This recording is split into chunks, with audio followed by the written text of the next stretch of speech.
What is up, my deathcore boys and slammy boys? I don't know what to do, but isn't that fuck? What I say is that in my last video, I went a bit too hard on the record label known as Rat King Records. So I'm just gonna say this before the actual video starts.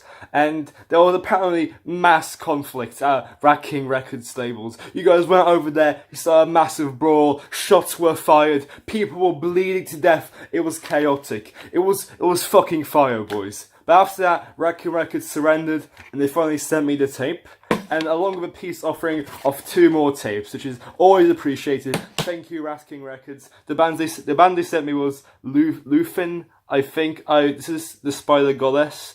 I've heard this album once before. I thought it was pretty good, but I don't really remember it. So I have to I have a lot to listen to now.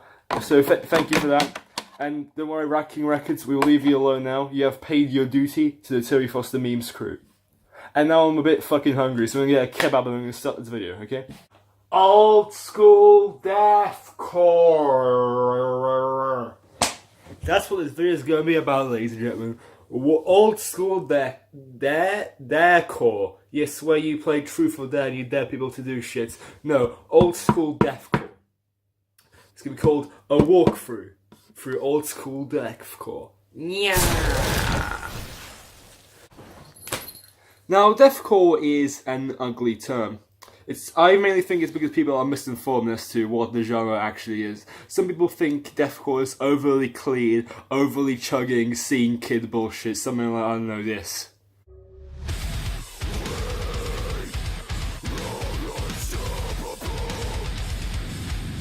And you can blame the metal elitists for that assumption. I don't like using the word elitists, but that's what people refer to themselves as, so I don't really have a choice, do I? In this video, I'll be talking about real old school deathcore, and touching upon where the genre is now, and how it got there. Okay, so deathcore was a genre that started in about 2005 or so. Aha, that's actually a lie, you see. That's a very common misconception. Some deathcore historians believe the genre started in 1991 with bands such as Confusion, Lethargy, Embodiment. Keep Embodiment in mind, guys. And Damaged. Whether Lethargy and Damaged had a huge influence on deathcore, it's highly debatable. There were some slightly underground bands. More so Damaged, because members of Lethargy went on to play in Mastodon. Mastodon are fucking huge, so if you're a Mastodon fan, you most likely know Lethargy just from that fact. And I know, right? From fucking deathcore to Mastodon, it's quite a jump, but they did help popularise the genre. Damaged are good. Their album Do Not Spit is a cult classic. If you can actually find it anywhere, it's quite hard to find. They play in the spazzy style that other deathcore bands will later play in this genre. So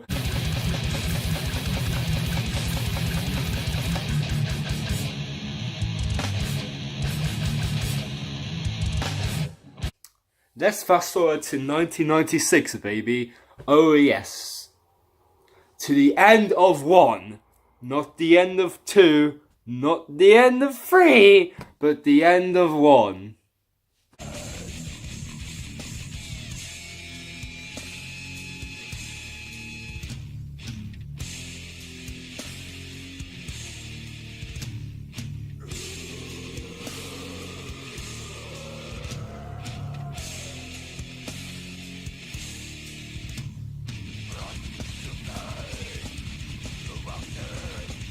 The end of 1's EP, The Aftermath, is where the old school deathcore style, the foundation has been laid down. It's there. It's not necessarily mastered the style. This EP introduced everything you'll hear in the style of deathcore, with it's hardcore kids playing death metal with breakdowns and some chugging and death metal riffing, and everything just works so well on this album. Have a listen. I'll put a link to everything I'm saying down in the description below. All the bands, check them out. Now let's skip a few bands in a few years here, because I want to fast forward yet again to the year 1998 to talk about embodiment. Remember how I told you guys that to keep embodiment in mind? Well, the information is useful now, so fuck it, go for it. This is an absolutely monumental album for both Christian metal and deathcore. And Mckenty did a good video about Christian metal, so I'll link to that in the description below. But most of you guys, I don't know if most of you, but Mckenty's quite a big boy, so people know him. I don't know what I'm saying right now. Their album Embrace the Eternal is my favourite by them. It is absolutely fucking gold. They later went on to do like an alt rock style, which I thought was pretty good too. But this album, Embrace the Eternal, this is fucking gold. It's an absolutely crushing album with death metal death metal riffing and chugs, the chug jug. Yeah, I'm so relatable to the kids, aren't I? It's kind of what the End of One did, but perfected with a better production, fucking heavier, nastier, it like spazzy pinch harmonics, like higher vocals, high mid-range. It has like the brutality of the band Living Sacrifice, which is fitting because the vocalist of Living Sacrifice does actually feature here.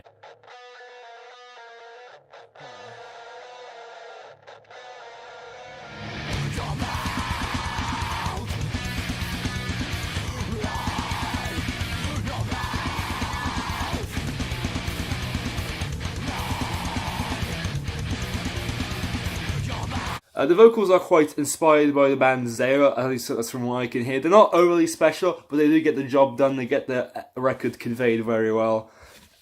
And a fun fact, the vocalist for this band actually went on to play guitar in Society's Finest and Demon Hunter. And Demon Hunter are fucking huge. They play everywhere.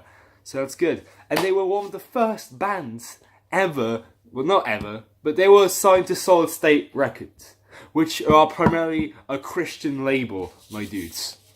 These guys put out bands such as Demon Hunter, The Devil Wears Prada, Fit for a King, Norma Jean, Oh Sleeper, Silent Planet, Phineas, Augustman's Red, Zeo, Under Earth. My fucking god, this is an important label. If you're into core, you most likely know all or most of the bands I just mentioned. And I'm realising now that I can't possibly mention every single band that are influential in deathcore, so I will either, like, at the end of the video, both actually, I'll do both. I'll list some albums you should check out from this style, and I'll make a Spotify playlist down below if you'd like that, and I don't care if you don't, but anyway, that's what I'm going to do. Now let's jump ahead to 2002, my dude. This is the year of the Red Chord, not to be confused with the Red Shore, not to be confused with Bedford. Bedford is a place in England, and England is known for its grindcore. It's a bit of a fucking spazzy connection here, but I don't know. Yeah, so these guys did the fucking grindcore influenced deathcore thing, and they fucking mastered it. It's mastered on their album Fused Together in Revolving Doors. Yes, that was it. I always fuck up the name.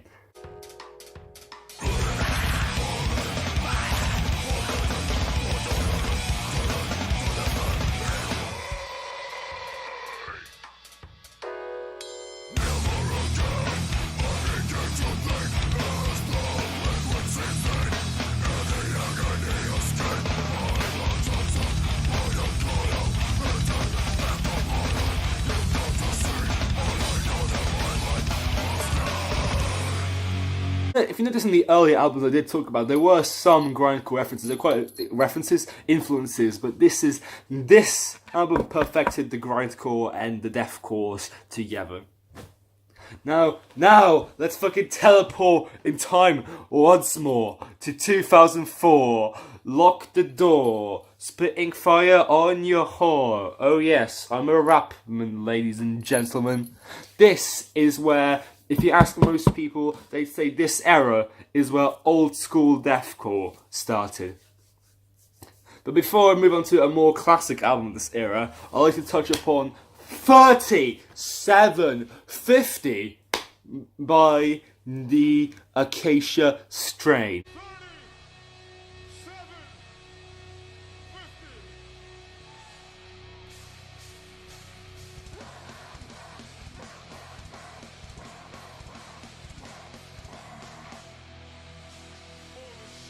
3750 was so fucking ahead of its time. It had a single string groove, down tempo, kick you in the fucking dick riffs. It was so bloody heavy. The album has some production issues, it's a bit murky, but I do love it just as much.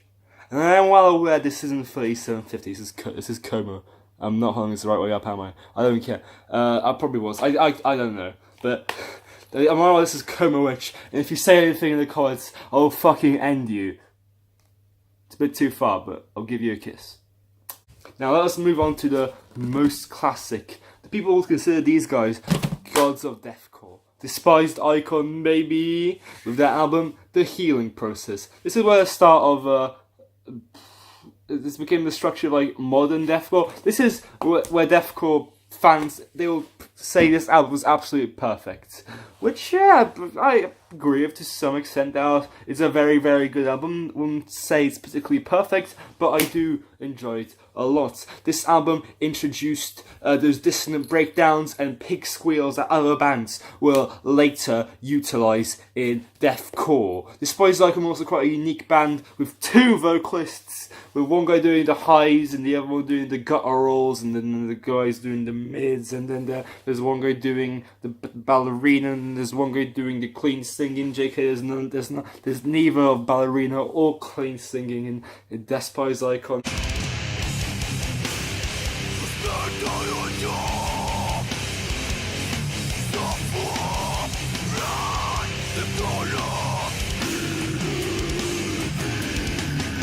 And Despised Icon also introduced a more hardcore influence into the deathcore sound.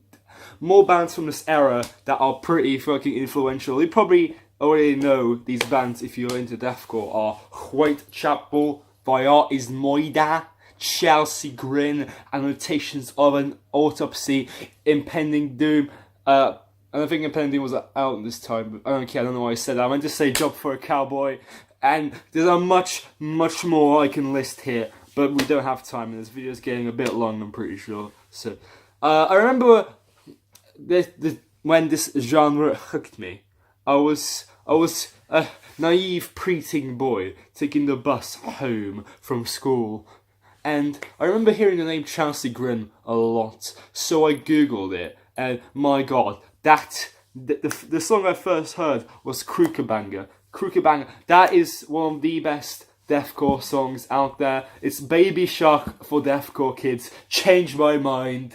No. But the moment I heard that opening pig squeal, I was hooked. I wanted more and more. I wanted more mosh riffs, more breakdowns, more high vocals.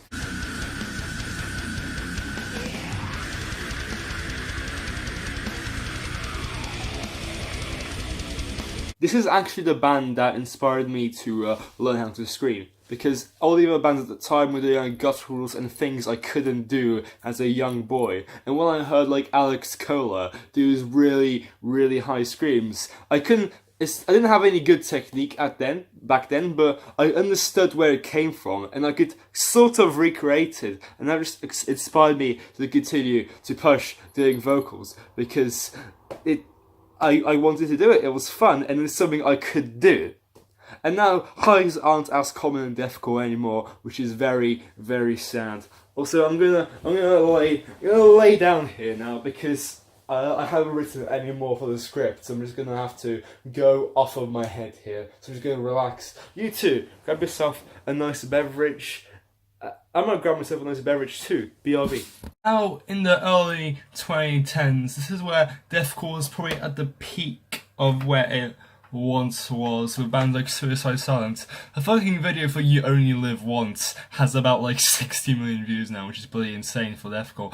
Bring Me the Horizon was pretty huge. I know they weren't part of 2010, but they sort of like blew up in that sort of time as well. And a lot of new metal influences were being brought into deathcore. And as a kid, I loved it because I was so into new metal at the time, and not so much anymore. And that style isn't really for me anymore. But I understand the appeal because I'm going to take a beverage sip now. Refreshing. A lot of new metal influences. Mainly the most notable ones I would say are Emmure and Suicide Silence. Not a big fan of either of those bands anymore, although Suicide Silence, The Cleansing and the stuff before that is bloody gold. And obviously, we're here now. A lot of people say, oh my god, deathcore is dead. Deathcore's fucking dead. There's no use in making deathcore anymore. But no.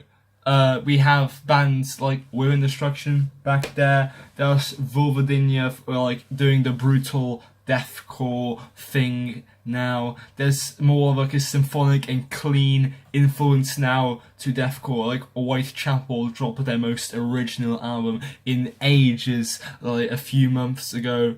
I think it was March. Pretty sure it was March, but don't quote me on that.